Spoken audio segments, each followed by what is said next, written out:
Fala galerinha, tudo bem? Hoje eu tô aqui com Dênio Lara Júnior. Dênio Lara Júnior. Tudo bem, gente? Numa cadeira gamer. Numa cadeira gamer. Aposto que vocês nunca viram o Dênio desse jeito. Acho que eu nunca sentei numa cadeira gamer na minha vida. Aí, ó, revelações de primeira mão para você que está assistindo esse quadro que ainda não tem nome, mas que é dentro da garagem e que o papo flui. Hoje eu chamei o Dênio porque é uma pessoa que eu admiro Chamou muito. Não, já estou há quase 10 dias na sua casa. 10 dias na minha casa. Nada te chamou. Para quem não sabe, eu caminho com o pastor Dênio, com o Dênio já faz, vamos fazer o quê? 2012? 24... Não, 22, 12, 13, 14 anos. 14 anos que eu conheço o Dênio. Cheguei, ele era líder de célula. Mais tempo do que você tinha de vida. Mais tempo que eu tinha de vida. Ele era líder de célula na igreja. Depois eu vi a ordenação dele, ele ser levantado e tal. E hoje eu quis chamar ele justamente nesse vídeo, porque muitas pessoas te admiram hoje. Deus ecoa a sua voz pelas nações, pelo Brasil. Mas ninguém sabe do seu testemunho, né? Acho que você nunca entrou a fundo, nunca, pelo menos, vi você falando do seu testemunho, como Sim. Você foi alcançado por Jesus, como que você sempre foi da igreja, não foi? Eu queria ouvir mais um pouco do seu testemunho, de como foi Jesus te atraindo. Então, é interessante, né? Porque eu não tive aquele testemunho, assim, né?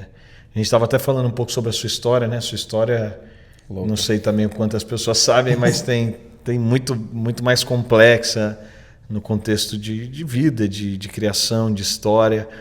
A minha história é uma história muito, uma família saudável, mas hoje eu olho e quando a gente tem a revelação do Evangelho em plenitude, a gente entende que não existe quem esteja mais perto de Deus. Todo homem, antes de se tornar amigo de Deus, foi inimigo de Deus. Pecador. Né? Então, todo homem caído, ele está tão distante de Deus, e se ele é muito imoral ou pouco imoral, aliás, tem maior risco para o que é menos imoral, né? Que ele acha que já está... O cara fala, já estou tão perto. Eu lembro que assim, ao longo da minha história, você trabalha com evangelismo e tal, você pode dizer melhor que eu. É mais complexo às vezes você evangelizar um cara que paga a conta, não traz esposa, faz tudo certo. Convencimento tem que ser pelo Espírito mesmo. Esse cara, ele está mais distante de Deus do que o outro que está dentro do prostíbulo, usando droga. Por isso que o evangelho ele é uma loucura, assim, porque por isso que os ricos têm maior dificuldade de entrar, né? E quando a Bíblia está falando sobre riqueza, porque depois vai falar bem-aventurado quem é pobre de espírito, não é só riqueza material, ainda que também envolva isso, mas assim, é também uma riqueza nesse aspecto de quem se sente rico, de quem se sente bem, de quem se sente...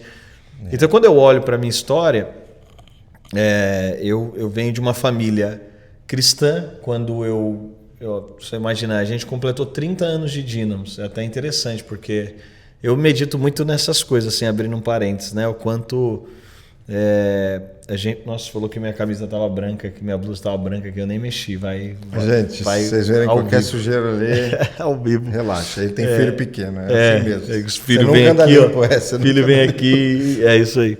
Mas dentro desse cenário, a Dínamos fez 30 anos, eu tenho 34, então...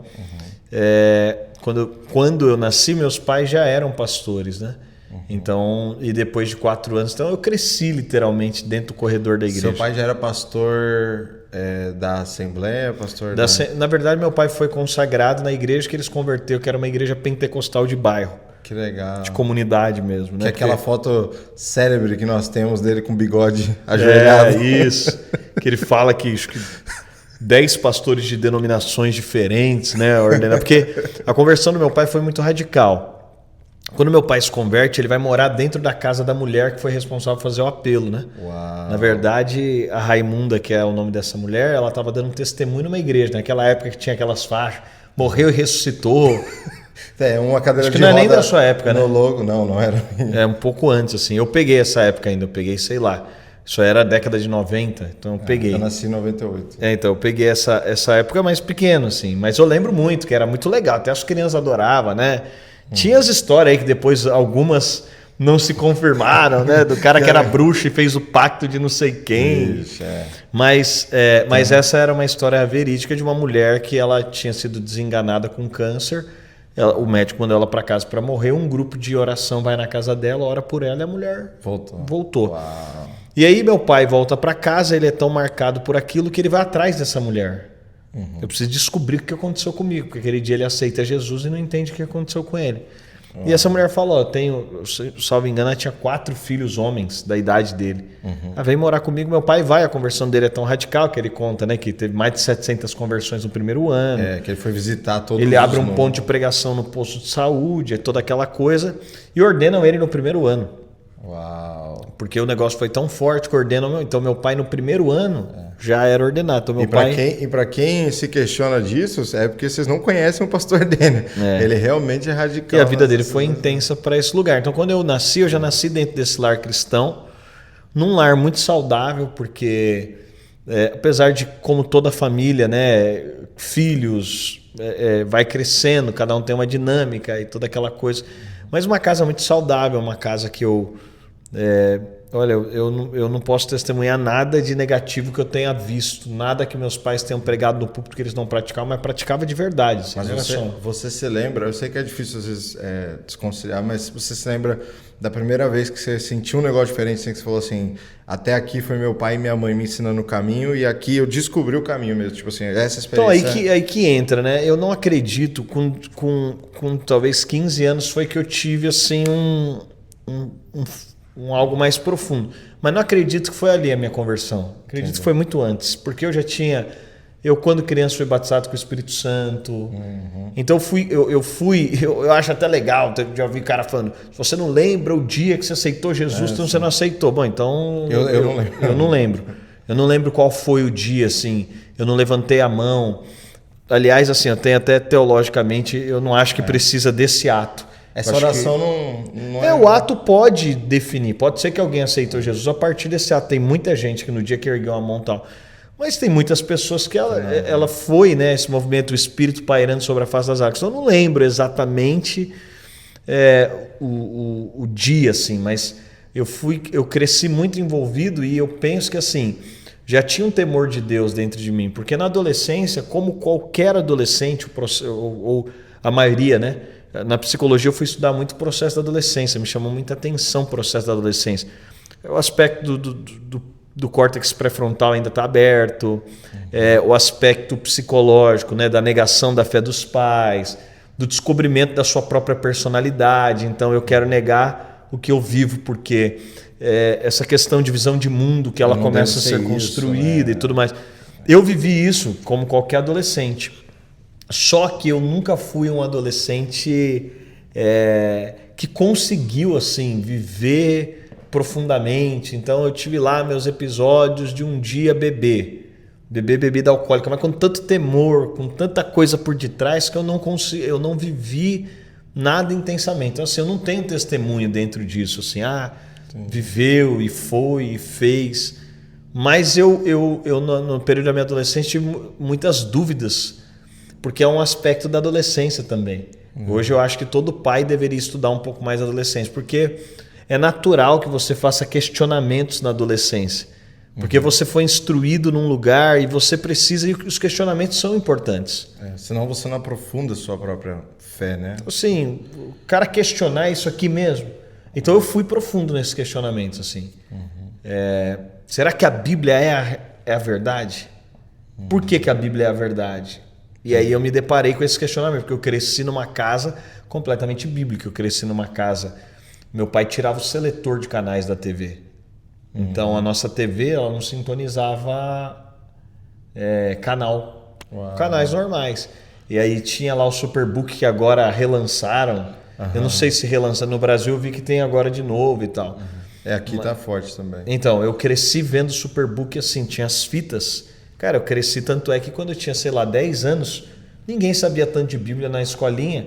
Eu lembro, assim, tenho memória das professoras, elas ficavam meio constrangidas de dar aula, porque eu sabia de tudo. Aí tinha uns jogos, eu nem sei se tem hoje mais, mas uns jogos bíblicos que você pegava a carta e aí você fazia perguntas bíblicas. Já viu isso aí? É tipo um quiz bíblico. É um quiz bíblico também. Assim, que legal. Lá em casa, porque a gente só sabia disso, só cresceu vendo isso. Eu lembro que aí meu irmão aprendeu a contrabandear a TV. Tinha um esquema que você fazia na TV que ela... só que ela ficava preto e branco com a qualidade muito ruim. Eu lembro que meu irmão, assim, adolescente, arrumava um jeito... A gente trouxe TV Globinho pra gente. Pedaço de Chaves. A gente viu uns pedaços de Chaves. Que legal. Mas eu questionei todo esse processo e algo era muito forte para mim, que eu negava muito o aspecto de ser pastor. Eu falava, bom, beleza, posso até ser crente, mas ser pastor jamais. É uma coisa que eu tinha... E não era por uma experiência negativa do meu pai, porque tem muito disso, né? Filhos cresceram numa casa, vivenciaram uma experiência negativa. E meu pai filtrou muita gente nisso. Meu pai conseguiu, por mais que assim... Eu estou percebendo com a Chloe agora que por mais que você guarde, quando os filhos atingem determinada idade, não tem como você esconder.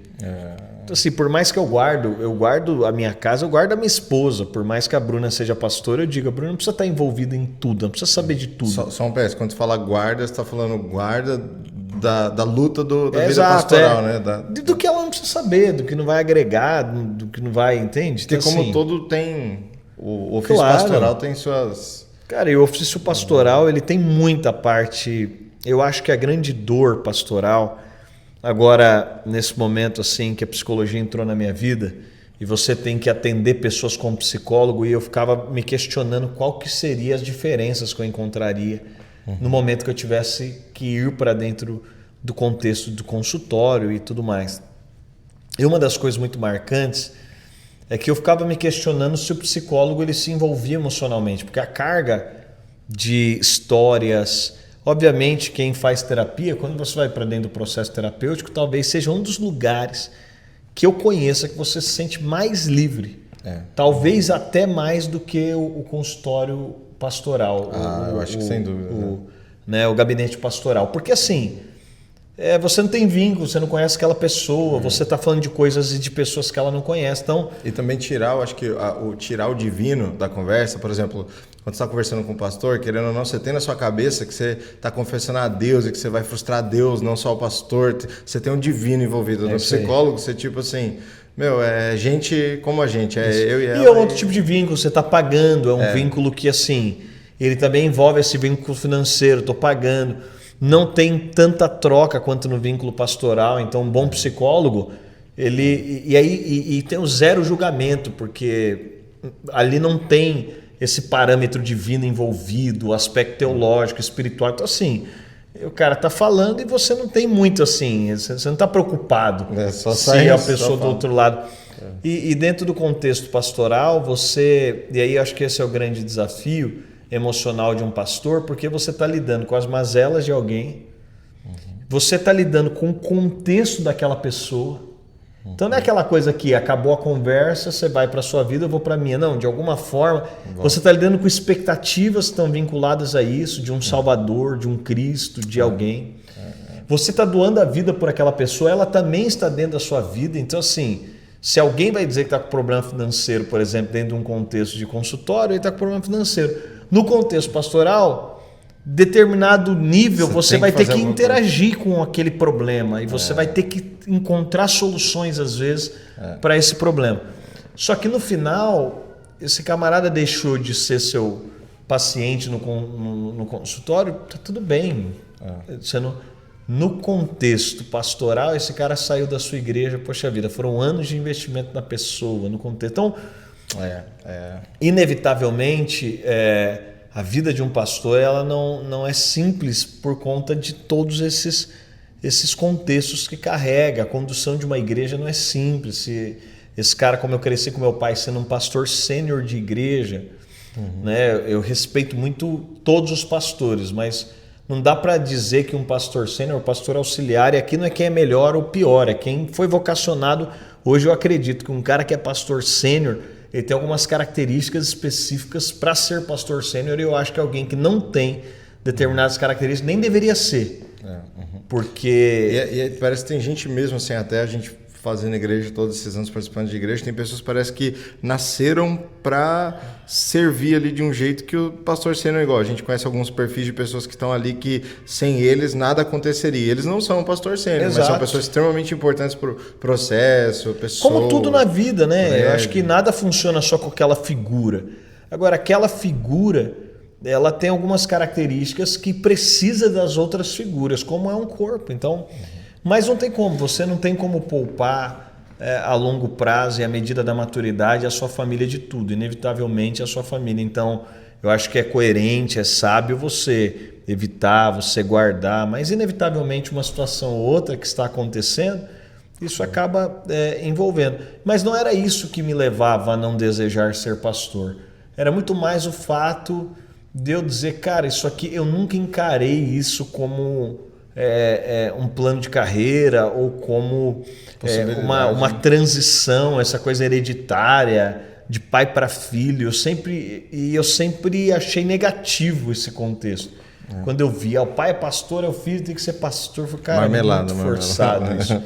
Tanto é que toda a minha história pastoral, ela vem muito de um contexto fluido. Eu não forcei para estar em lugar nenhum, isso é algo da minha história, quem está ao redor, acho que você participou muito. Me tornei pastor da primeira igreja que meu pai foi pastor, da nossa igreja principal, que nem estou mais lá hoje como pastor. Foi orgânico, não era para ser e foi. Inclusive tinha outra pessoa que era para ser pastor. Então assim, não forcei isso. Me tornei, o sucessor do meu pai dentro do contexto do movimento da Dínamos, liderando a Dínamos. Não foi algo... E que inclusive nem ficarei eu, porque depois a gente até entendeu que para nós uma instituição saudável, ela vai fazendo essa rotatividade, não espera alguém chegar em determinada idade para transicionar, ela vai fazendo. Então eu fico nisso até os meus 39 anos, por exemplo.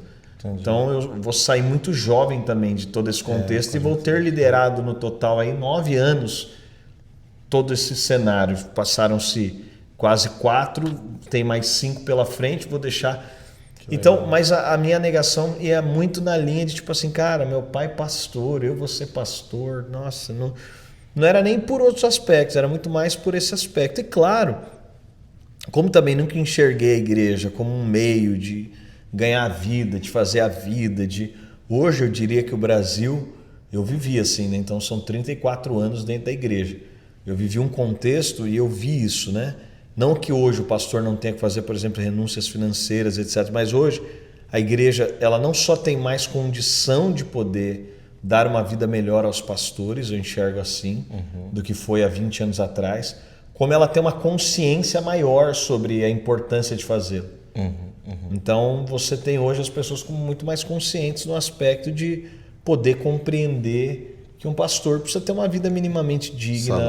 Salário. Então, assim, que era um tabu até alguns anos atrás. Exato, né? Porque você teve muito contexto até alguns anos atrás, você tinha uma cultura muito que assim, cara, o cara virou isso meio franciscana, assim, no meio pentecostal. Agora, tinha o Evangelho da Prosperidade e o franciscano. Tinha o cara que falava, não quero ter nada, eu vou morar no fundo da igreja e vou vestir uma sandália. E meu pai, ele deixou a medicina, né? No momento que a medicina... Se hoje a medicina, para mim, continua sendo uma das principais profissões de maior renome, prestígio, né? Isso há 30 anos atrás que eu estou falando, meu pai de formado deve ter quase 50, 40, mais de 40. Doutor dele. Isso no momento que ele deixa a medicina também ali no período da minha adolescência, um pouco antes. Isso também era muito significativo. Então eu também olhava para esse lugar e pensava, cara, também isso aqui é uma coisa que não me deixaria confortável ter que abandonar a vida. E hoje o pastor bivocacionado também ele é uma cultura mais moderna. Toda essa cultura trouxe esse aspecto que assim, o cara é pastor, ele não pode se envolver com absolutamente mais nada, é isso. E assim, se ele passar fome, ele está passando fome, mas ele não volta atrás. Então... E eu não desconsidero, para o meu pai mesmo, foi algo muito específico para ele. Que a gente também tinha um discurso radical de que, tipo assim, né? Se é o seu chamado e você está passando fome e você vai abrir, por exemplo, um empreendimento, uma lojinha que seja de capinha de celular. Isso aí é retroceder do chamado, porque você tem que passar fome. Você está pegando uma válvula de escape. E aí entra um pouco do que eu acho. A gente teve uma geração que fez muita renúncia que Deus não pediu. Como é hoje, e o que eu acho que é o maior desafio do ministério, o maior desafio de alguém vocacionado para mim não é desobediência, é presunção. É a vida inteira querer dar o que Deus não pediu. É por isso que a gente tem no nosso meio o cara que inveja a igreja do outro. Porque assim, ele não entendeu, cara, Deus não me pediu para fazer o que você está fazendo. na medida que você está fazendo. Deus me deu essa porção, esse lugar. Agora, o difícil é corresponder à porção que Deus me deu, é ser fiel ao que Deus me confiou. Mas fogo estranho... Uma pergunta só sobre isso que me veio à cabeça agora. Você acha que isso tem a ver com uma minha autodescoberta ou a descoberta do meu chamado? Me contentar com o que Deus me deu. Tem a ver com que eu não me conheço ou eu não conheço meu chamado? Acho que é os dois, né? Porque eu acho que à medida que você conhece seu chamado, você se conhece. À medida que você se conhece, você conhece seu chamado. Entendi. E eu acho que não... Para cada um de nós, a coisa funciona num fluxo. Qual que é o caminho para mim se eu tenho invejado outras pessoas? Por exemplo, estou assistindo aqui esse vídeo, alguém aí que está, infelizmente, caindo nesse pecado da inveja e sempre vendo, eu queria ter aquilo, eu vejo o Daniel assim, eu vejo o fulano e eu sei que eu tenho potencial. Como lidar com essa situação aí? Então, o evangelho, a teologia, ela é muito clara no aspecto da consciência de quem não somos, né? Então, essa consciência do que eu mereço, o que eu mereço? O inferno. O que eu mereço? Eu sou pecador, eu sou depravado, eu sou caído. A graça de Deus me alcançou. A partir eu já não coloco mais exigências para nada.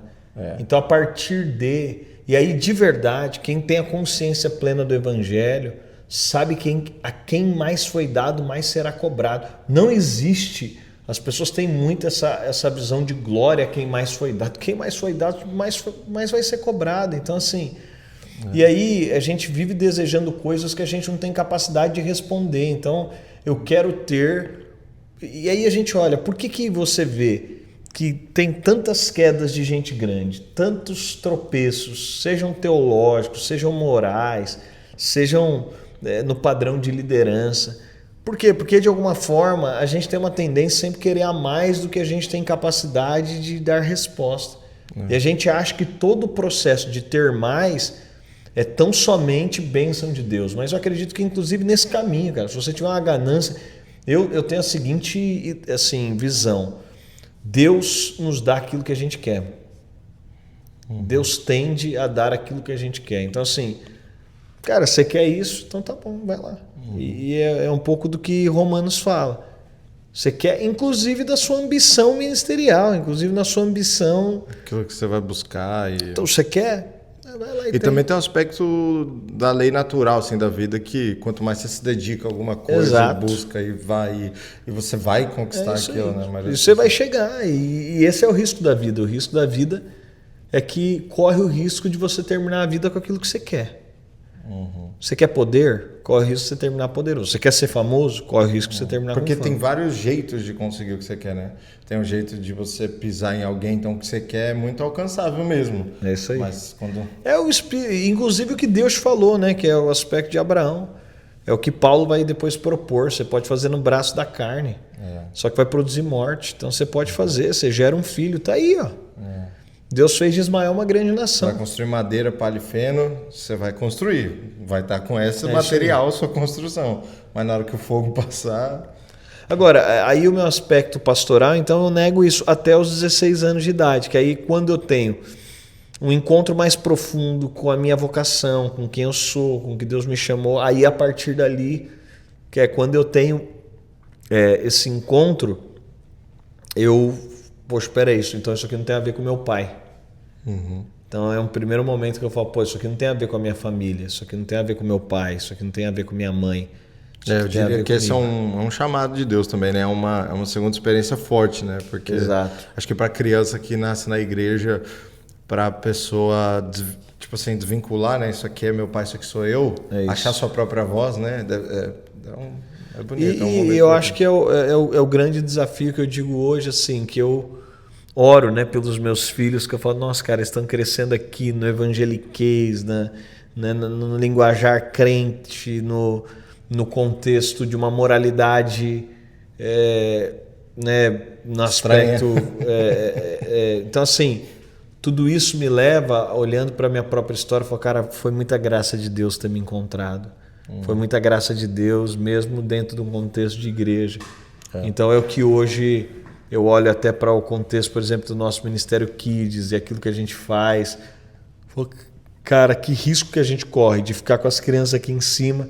Isso aqui só distanciá-las de uma experiência profunda com Deus. O quanto isso aqui precisa ser algo que não é o apoio para os pais, não é porque... Eu penso muito isso, assim. Quando Deus encontrou meu pai, ele estava pensando em mim já. Porque Deus é um Deus geracional. Sim. Então tem gente que foi encontrada, é a primeira geração, mas eu sou muito grato por ter sido encontrado por Deus. Quando Deus encontra o meu pai, ele já estava pensando em mim, mas ele também tem, né, quem dizem que eu sou? Aquela pergunta de Jesus para os discípulos, né? Quem dizem que eu sou? Não, meu pai fala desde pequeno que você é. Mas aí tem aquele momento de você, quem você diz que eu sou? E aí, com 16 anos eu tenho esse toque. Mas não acredito que foi com 16 anos que eu nasci de novo. Acredito Acho que já foi bem antes. Eu acredito que foi bem antes. Assim, e falando de ministério agora, para alguém que viveu o ministério desde cedo, seja vendo seu pai, seja fazendo, porque quando eu cheguei na igreja eu acho que você tinha essa idade mesmo, e você já era muito ativo, já pregava e fazia aí culto e palavra e pregação e louvor e oração bíblica, oração da madrugada, e você foi construído pelo ministério também, né? Para alguém que deseja um ministério, essa excelente obra que Paulo fala, né? Quem deseja um ministério, excelente coisa almeja, né? Para alguém que deseja isso hoje, eu lembro que há muitos anos atrás existia ênfase, né? De tipo assim, vem para o ministério, mas era uma ênfase meio doentia, assim, porque era o sagrado, o profano, o pastor, de certa forma, era o separado por Deus no meio da... Eu até vejo, assim, abrindo um parênteses, eu acho que existem... a revelação é progressiva, sabe? Entendi. Eu acho que existem estações pelas quais a gente passa que ela é meio progressiva. Então eu olho, por exemplo, esse momento ministerial e eu acho que foi progressiva. Olhando para trás, eu acho que como a gente vai crescendo, então quando você olha para trás, você olha quando você tinha 10 anos, só, poxa, isso aqui não era tão saudável, mas para a idade que tinha, então quando eu olho, eu julgo que, óbvio, existiram muitos lugares que fizeram disso, mas quando eu olho para trás, a minha própria história, que foi marcada inicialmente por isso, né? Larga a faculdade, deixa de fazer faculdade, e não significa que hoje ainda Deus não chame pessoas, mas hoje 2% das pessoas vão ser vocacionadas integralmente ao ministério. Ministério integral. Aí, 2%, gente. Dessas que são, ainda muitas delas elas ainda são bivocacionadas, ainda tem outras coisas, ainda que elas tratem a vocação, por exemplo, hoje eu trato a vocação como centro da minha vida. O resto é periférico. Então as outras coisas que talvez eu faça, elas precisam servir a essa coisa principal. E se elas concorrerem, eu fico com essa principal, me custe o que custar. Mas eu acho que tem muito disso assim também. A gente vai amadurecendo, sabe? A visão chamada. Vai tendo uma clareza mais profunda, vai entendendo o que muitas vezes é uma cultura. Né? Você usou o termo doentio, mas o que é uma cultura que não é saudável. Então, isso aqui foi uma coisa que estabeleceram como cultura, que talvez não seja tão bíblica. É só uma cultura que teve que funcionar por um tempo. Porque agora... E Deus chamou alguns no meio disso também, né? Não dá para falar que... E porque agora a gente vive outro extremo, né? A grande discussão pastoral desse momento das mesas cada vez menos pessoas querem ser pastores. Não, eu já ia chegar nesse ponto. Eu ia falar, olha, a gente teve esse aspecto da história que vem pra cá, se tranca e faz, e hoje a gente tá do lado de tipo assim, nem vira pastor porque é prejuízo, vai empreender, vai fazer o seu dinheiro, vai ficar milionário aos 22 anos, aos 23, e a gente esqueceu Ou faça do pastoreio um empreendimento, que é outra desgraça, né? Que aí, assim... Abre a sua igreja e... olhar aquilo como um meio de obtenção de vantagem, porque querendo ou não, a gente tá, agora a gente tá nos Estados Unidos. Que o Brasil está lá 3, 4 décadas sempre atrasado das tendências americanas. E hoje eu acho que o Brasil vive o que os Estados Unidos vive. O cara abre uma igreja, ele pode ser um artista, ele pode ser ouvido por milhares de pessoas, a família dele e tal. Esse status pastoral ele é muito novo no Brasil. Eu cresci numa casa pastoral, eu tinha vergonha de falar que meu pai era pastor. Não tinha glamour até uns 5 anos atrás, 7 anos atrás. Né? Exato, eu acho que quando eu me tornei pastor ainda não peguei, eu peguei justamente essa mudança. Mas como vim de uma casa pastoral, eu peguei o contexto de que ser pastor não tinha vantagem nenhuma. Cara, você ia nos lugares, eu falo pelo meu pai. E aí o que eu percebo que assim, meu pai, quando ele falava que era médico também, por mais que ele já tinha parado de exercer a medicina, isso abria outras portas, outro tratamento, porque ele era médico. Porque se o cara fosse só pastor, hoje é o contrário. Você vai nos lugares, você fala que você é pastor, eu falo por mim. Você vai nos lugares, você fala, você Prestígio, deve experimentar respeito, isso também. Você fala, pô, eu sou pastor. Poxa. Os Estados Unidos aqui, eles têm essa cultura, né? Aqui é muito respeitado. O pastor, o capelão, que é o chaplain, né? E todas essas funções aqui ministeriais, você tem muito respeito mesmo com as pessoas. E isso é legal. Mas legal. por outro lado, a marca, e que bacana que isso aconteça, mas não é por isso que alguém deva se tornar. Então a marca, né, do ministério neotestamentário, ele está marcado pelos apóstolos, que são o nosso padrão, o nosso modelo.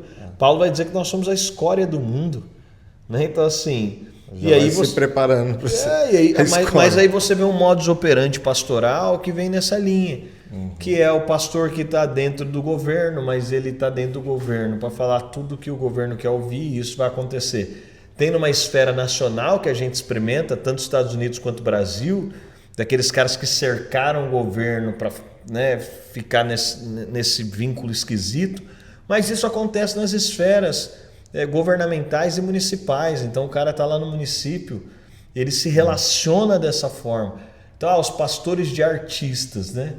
Muitos deles se tornaram chaveiro de artista para ficar falando o que os caras querem, para ter algum vínculo. Então, assim... O evangelho mesmo que é pregado, a gente não sabe, né, o que está acontecendo. Então, dentro desse lugar...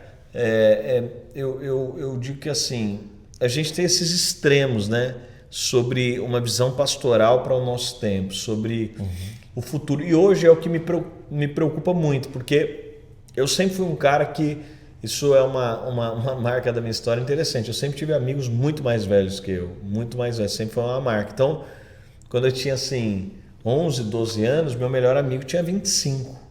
Literal, meu melhor amigo, saía junto e tal, sempre. Eu sempre gostei do papo dos mais velhos, e hoje, se eu for falar para você sobre os caras mais próximos que eu ando, todos são no mínimo 15 anos mais velhos que eu. E eu tenho muitos amigos que têm a idade do meu pai, que são amigos mesmo, que eu tenho contato, que eu tenho... Então sempre foi uma marca para mim, mas hoje a minha preocupação muito mais é com uma geração de pastores que vem. Então a minha própria vida hoje, eu falo, cara, eu não posso cair nesse negócio de ostentação, eu não posso entrar por esse caminho. Antes de você falar, então eu já vou lançar a pergunta aqui, talvez até para já pôr no corte mais fácil. Qual o estilo de vida que alguém vocacionado ao ministério tem que ter? Quais perigos que o cercam? Como que ele tem que viver a vida? Alguém que já entendeu isso aí? Cara, um vocacionado, ele precisa expressar Cristo em tudo que ele está fazendo.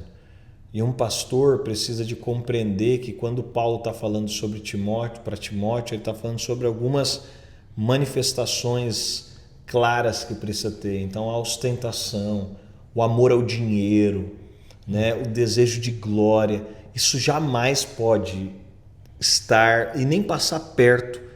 Porque a grande questão da santidade não é só o que sou. Paulo vai dizer também, eu preciso tomar cuidado, porque se isso não é pecado para mim, mas de alguma forma pode ofender a sua consciência, tornou-se pecado também. Então um pastor, um vocacionado, um cristão no geral, mas o pastor é colocado como um nível mais alto a fim de que a própria congregação...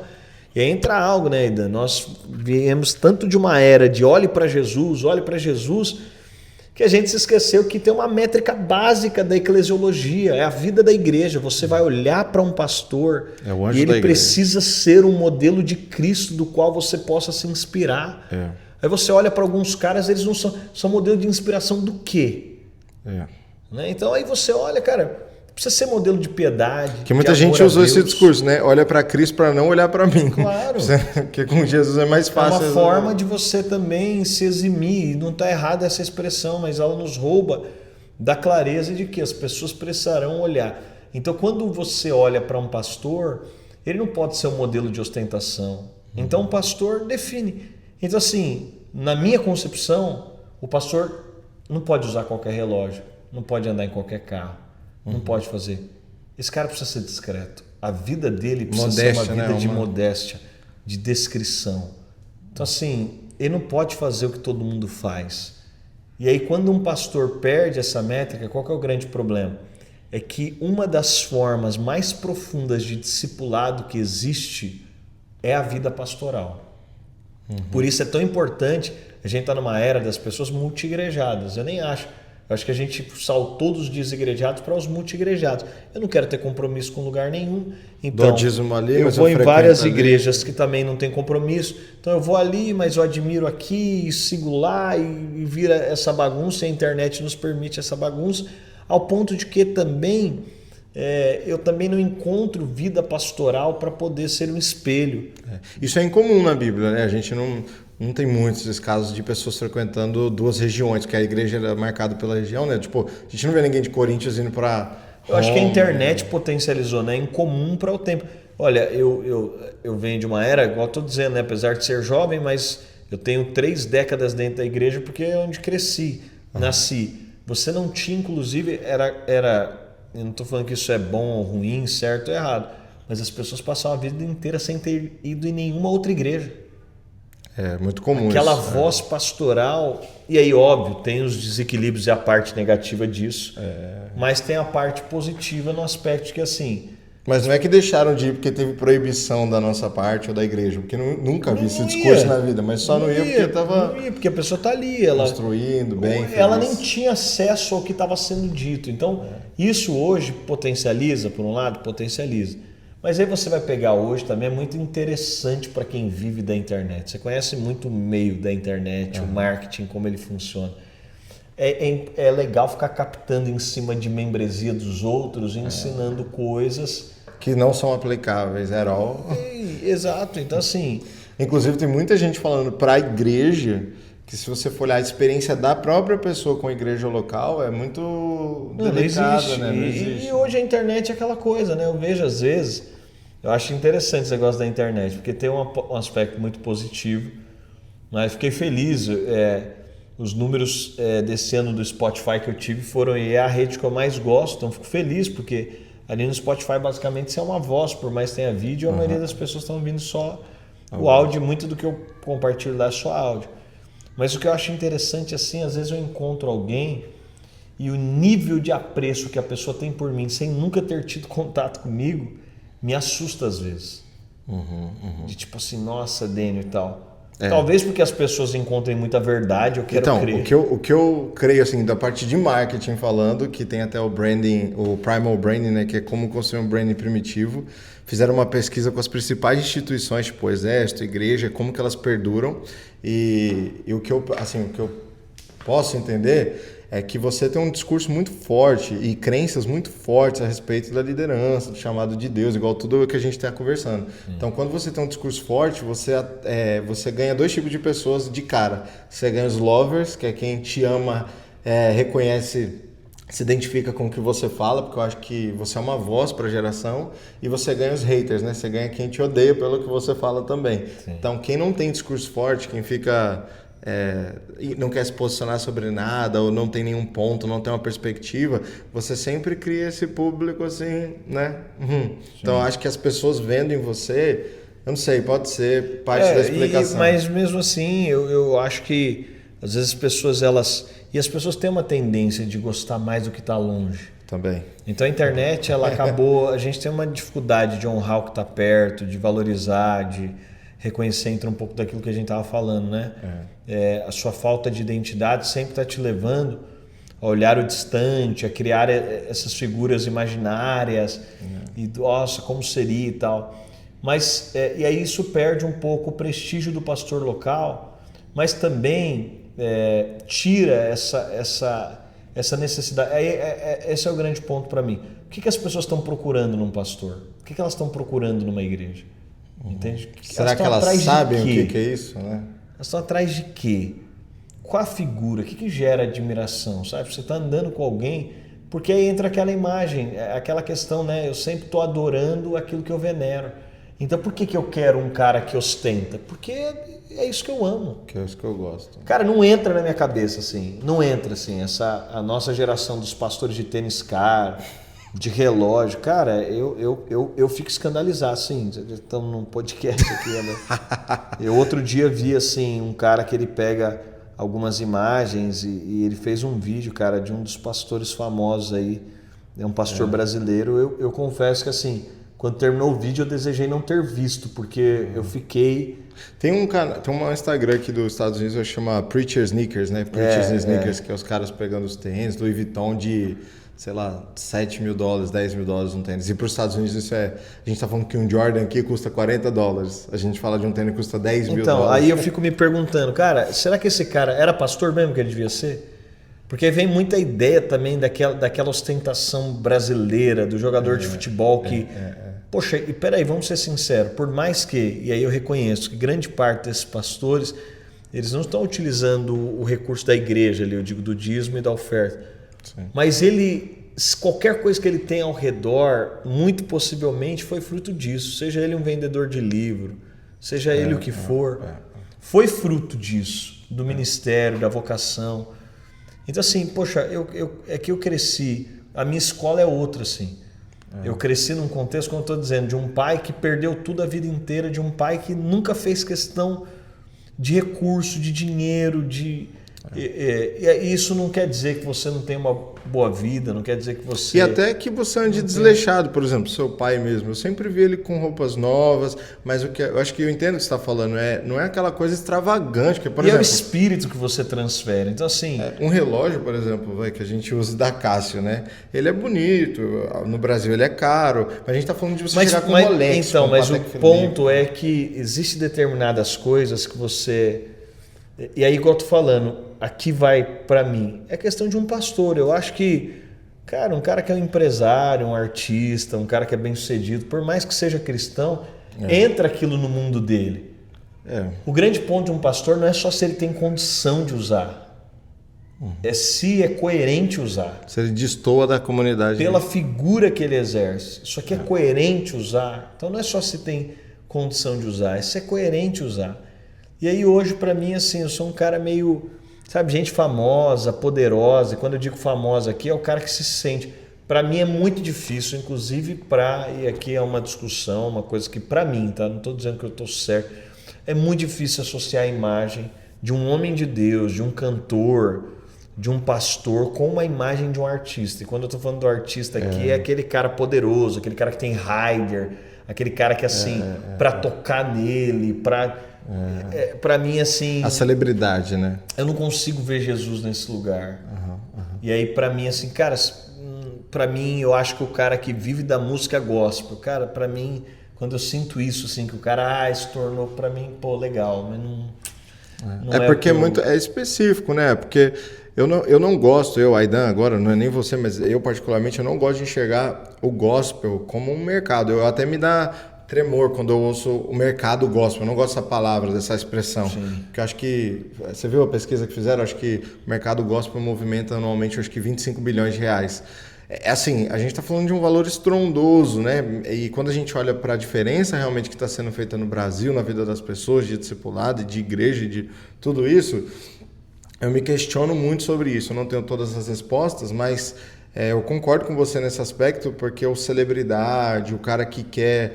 Porque a gente vive dando glória, eu sempre falo isso para as pessoas, né? Aquilo que você gosta em mim é Deus. E aquilo que você não gosta é o Aidan, né? Então eu falo para as pessoas, tudo que você gosta de mim é o Senhor. O que você não gosta de mim sou eu.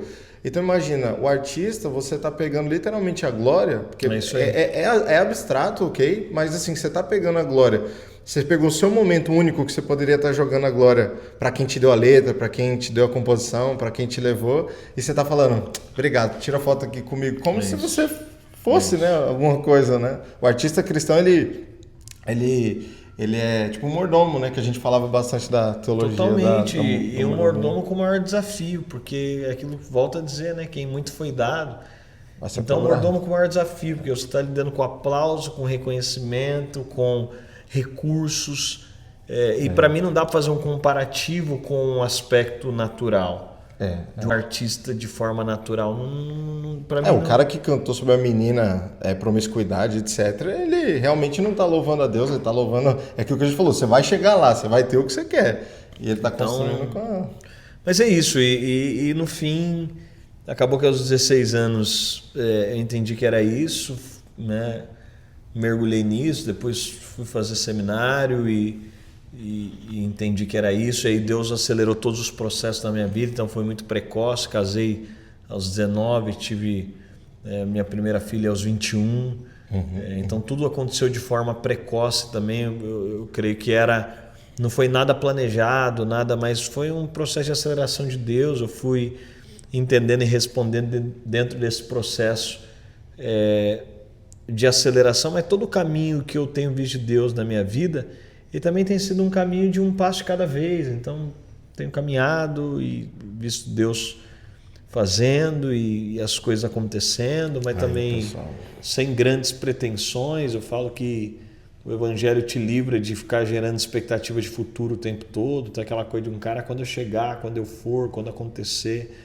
Então, um cara plenamente satisfeito. Há 4 anos atrás, Deus, um pouquinho mais de 4 anos, mas fazem 4 anos que a gente está com uma igreja plantada que nasceu a partir do zero, e a gente sai para plantar a igreja e entende que era o caminho de Deus para a gente, de recomeços, e o nosso ministério tem sido marcado também por recomeços, por esse lugar, e é esse lugar que a gente tem procurado assim, viver, estar, fazer vida, fazer ministério, fazer igreja, muito bom, sem querer usar as pessoas, sem querer usar o nome de Deus. O que eu digo cara, Deus está escrevendo a história de Cristo.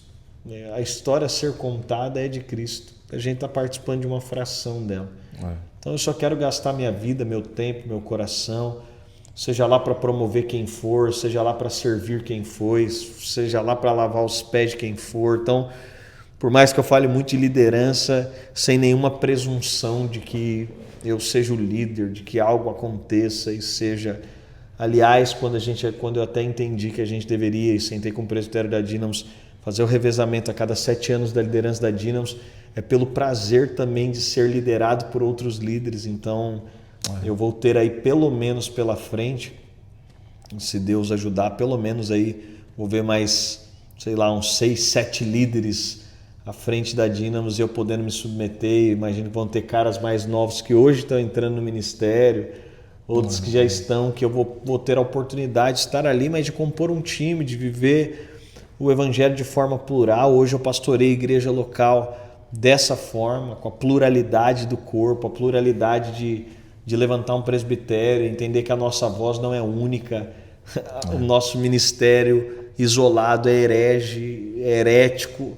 Então, se a coisa caminhar só para o meu lado mais apostólico, aquilo vai virar um problema, a gente vai se isolar. Então, entendendo também qual a porção de Deus para o Brasil, vive um momento muito complexo, né, de um evangelho muito superficial, muito aquém, e como estar nesse lugar também, né, sem perder o coração, como ver tantas coisas e se manter fiel a Deus, fiel à igreja, com esperança. Então, assim, mas sem calar a voz profética, mas também sem ir além da conta e se tornar uma voz ferida.